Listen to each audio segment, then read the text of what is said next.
Shalom saudara yang dikasihi dalam Tuhan. Apa kabar Anda? Doa kami senantiasa Anda semua dalam keadaan sehat. Dan juga jangan lupa untuk terus menjaga kesehatan, karena kesehatan adalah hal yang terpenting. Saudara yang dikasihi dalam Tuhan, kali ini Alpetra Ministry akan menyajikan sebuah pemahaman mengenai akhir zaman. Saudara, kami selalu ingatkan bahwa ini bukanlah yang menjadi rekomendasi terbaik atau terbenar, namun ini akan menambah iman kita dan wawasan kita tentang kehidupan kekristenan kita semuanya.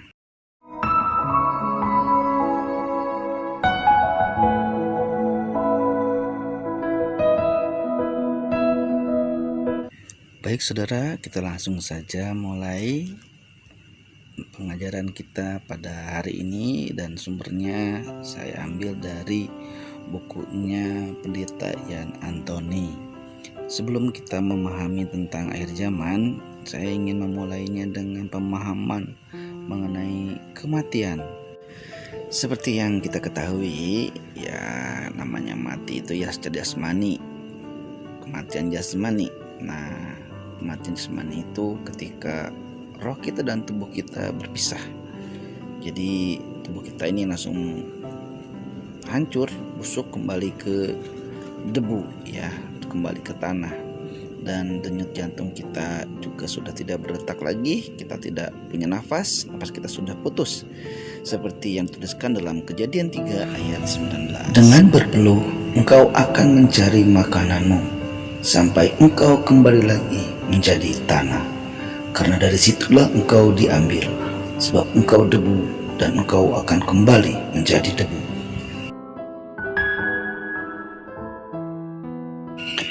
Semua orang pasti akan mati. Dan saudara, ternyata sebelum kematian jasmani ada kematian rohani yang sudah mendahului, membuat kehidupan kita yang kekal direnggut oleh kematian rohani, yaitu akibat dosa sejak Adam dan Hawa berbuat dosa. Nah saudara, akibat keputusan Adam dan Hawa saat itu untuk melanggar perintah Allah, maka hubungan yang harmonis dengan Allah menjadi terputus. Akibat dosa Adam dan Hawa yang melanggar perintah Tuhan, maka hubungan yang harmonis itu menjadi terputus. Saudara bisa membaca dalam Kejadian 3 ayat 1-24. Di sana diceritakan bagaimana terjadinya hubungan yang putus antara manusia dengan Allah. Nah saudara, lalu bagaimana supaya hubungan yang putus ini bisa kembali terjalin, kembali tersambung? Allah yang Maha Kasih turun sendiri ke dunia ini dan menjelma menjadi manusia 100% kemanusiaannya, dan dia harus menjadi jembatan antara Allah dengan manusia agar hubungannya jadi harmonis. Caranya yaitu dengan mencurahkan darahnya di kayu salib dan mengorbankan dirinya sebagai korban penebus dosa.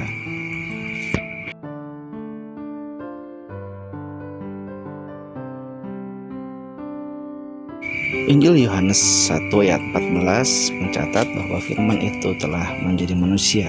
Ini yang menguatkan kita. Nah, karena dia menjadi manusia dan mati untuk kita, maka kita menjadi bebas dari kematian rohani. Nah saudara, yang ketiga adalah kematian kekal abadi yang dituliskan dalam kitab Wahyu 20 ayat 14. Maka laut menyerahkan orang-orang mati yang ada di dalamnya, dan maut dan kerajaan maut menyerahkan orang-orang mati yang ada di dalamnya, dan mereka dihakimi masing-masing menurut perbuatannya. Lalu maut dan kerajaan maut itu dilemparkanlah ke dalam lautan api. Itulah kematian yang kedua, lautan api.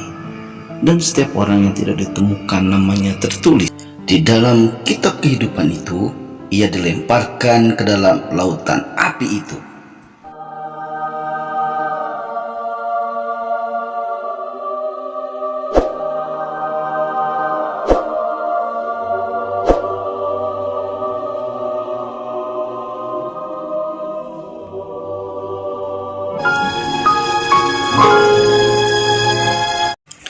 Saudara yang dikasih dalam Tuhan, itu tadi sebagai pembuka untuk bahasan kita mengenai tanda-tanda akhir zaman. Isu tentang akhir zaman ini sebenarnya sudah dibilang klasik ya, udah lama. Tapi akhir-akhir ini makin mencuat. Muncul lagi saudara dengan beragam hal yang sungguh buat saya gimana ya. Ini mungkin perlu ada satu kejelasan sederhana saja gitu ya. Di YouTube channel Kristen, ramai sekali saudara, dan bahkan juga ada yang berpendapat ini, berpendapat itu. Dan saya di Alpetra Ministry bukan mau ini loh Alpetra Ministry yang benar, enggak, tapi saya hanya ingin menenangkan sesuai dengan visi misi kita, menenangkan, menyejukkan hati, dan memuliakan nama Tuhan.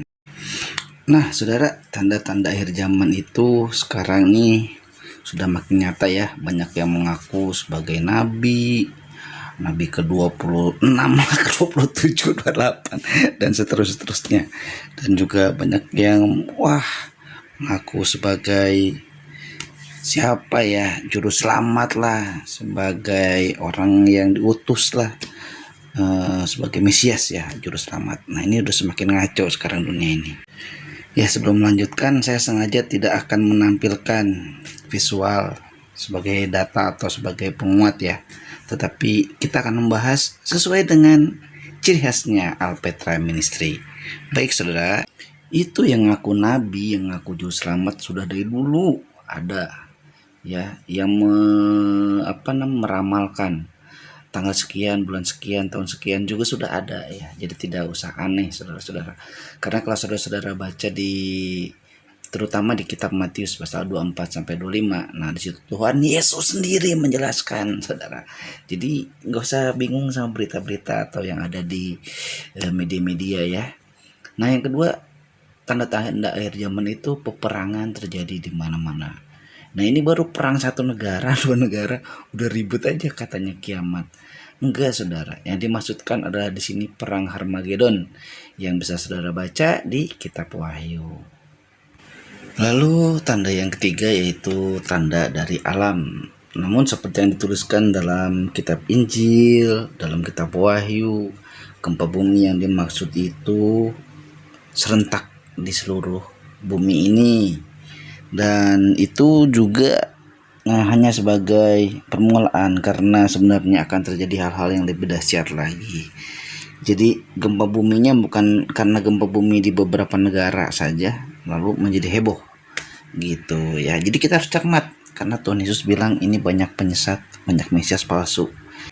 Nah Tuhan Yesus menjelaskan bahwa akan ada kelaparan dan gempa bumi di berbagai tempat. Berarti kelaparan dan gempa bumi ini terjadi secara bersamaan, dan Tuhan Yesus mengingatkan ini sebenarnya hanya permulaan saja penderitaan menjelang zaman baru gitu. Jadi belum akhir zaman nih, tapi ini tanda akan ada menjelang zaman baru. Apa sih maksudnya zaman baru? Nanti kita akan bahas di lain kesempatan. Kita kembali lagi yang kelima, dosa manusia makin hebat. Gak ada kasih sama sekali. Nah kalau saudara melihat akhir-akhir ini semakin individual, manusia semakin tidak mengenal kasih, dosa juga semakin luar biasa. Nah itu adalah tanda-tanda akhir zaman. Tuhan Yesus berkata bahwa dosa itu makin bertambah, kedurhakaan bertambah, dan kasih juga setiap orang akan menjadi dingin. Oleh karenanya Tuhan Yesus juga mengatakan bahwa pada waktu itu banyak orang Kristen yang akan disiksa, dibunuh, dibenci oleh semua bangsa ya, dan banyak orang akan murtad. Nah karena tidak ada kasih, mereka sering menyerahkan. saling membenci satu sama lain. Penganiayaan itu akan datang. Yang terakhir saudara, dalam Matius 24 ayat 14, Tuhan Yesus menyatakan bahwa ketika setelah semua Injil diberitakan ke segala bangsa, ke seluruh dunia ini, barulah kesudahan itu akan benar-benar terjadi. Akhir zaman itu akan benar-benar terjadi. Kapan? Ini jawabannya.